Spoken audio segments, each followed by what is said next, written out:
दरवाजे की घंटी बजे, सामने खड़ा हो एक सरकारी कर्मचारी, हाथ में टैबलेट, और वो आपसे पूछे आपके घर में कितने लोग रहते हैं, तो समझ जाइए देश की सबसे बड़ी गिनती शुरू हो चुकी है।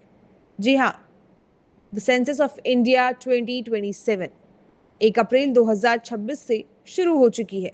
लेकिन अगर आज भी आपके घर कोई नहीं आया है तो हैरान होने की जरूरत नहीं है, क्योंकि ये कोई एक दिन का काम नहीं बल्कि महीनों चलने वाली प्रक्रिया है।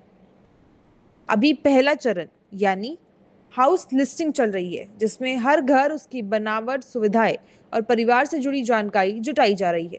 जबकि दूसरा चरण फरवरी 2027 में शुरू होगा, जब हर व्यक्ति की गिनती की जाएगी।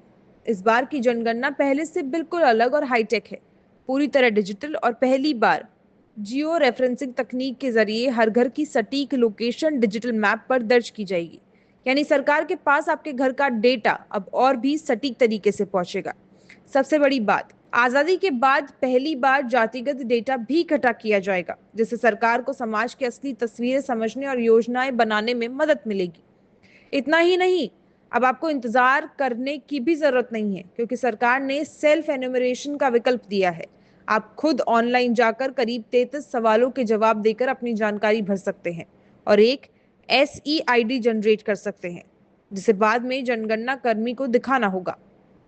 अब सवाल ये है कि आपसे पूछा क्या जाएगा, तो जवाब है आपका घर पक्का है या कच्चा, परिवार में कितने लोग हैं, बिजली, पानी, शौचालय की सुविधा है या नहीं, मोबाइल, टीवी, इंटरनेट और गाड़ी जैसी सुविधाएं हैं या नहीं। यानी आपकी जिंदगी के बेसिक हालात और लाइफस्टाइल से जुड़ी जानकारी। इस बार कुछ नई बातें भी जोड़ी गई हैं। लिव इन रिलेशन को विवाहित माना जाएगा, मोबाइल पर यूट्यूब देखने को टीवी नहीं माना जाएगा, और ट्रैक्टर को कार की कैटेगरी में नहीं रखा जाएगा। लेकिन सबसे जरूरी और राहत की बात यह है कि जनगणना कर्मी आपसे आपकी इनकम, बैंक बैलेंस, आधार नंबर, पैन या कोई भी निजी वित्तीय जानकारी नहीं पूछ सकते हैं, और आपका पूरा डेटा गोपनीय रहेगा। यहाँ तक कि RTI के तहत इसे सार्वजनिक नहीं किया जा सकता। तो साफ ये है, ये सिर्फ एक गिनती नहीं बल्कि आपके भविष्य की योजनाओं की नींव है। इसलिए जब भी जनगणना कर्मी आपके दरवाजे पर आए, सही जानकारी दें, क्योंकि यही डेटा तय करेगा कि आने वाले समय में आपके इलाके में आपको क्या मिलेगा और कितना मिलेगा।